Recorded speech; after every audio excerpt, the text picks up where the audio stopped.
Isang makakalikasang araw, nasa harapan po natin ngayon si Mount Bulusan at isa po siyang sikat dito na bundok at tourist spot dito sa lalawigan ng Sorsogon. Yes, nasa Bicol region po tayo ngayon at hulaan nyo kung nasan tayo.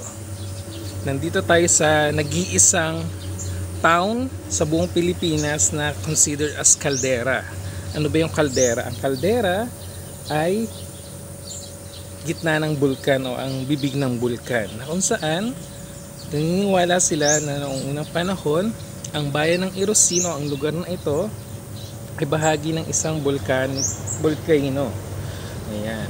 So ang Irosin din ang isa sa mga rice granary ng probinsya nila at nag-iisa ring bayan na hindi napapaligiran ng tubig or nasa pagitan siya ng mga gitna kasi nga kaldera siya. So kung titingnan niyo nasa paligid, napapaligiran siya ng iba't ibang bundok. Yan. So isa tong napakalaking kaldera or bibig ng bulkan at meron tong sukat na 11 kilometers. Ayan.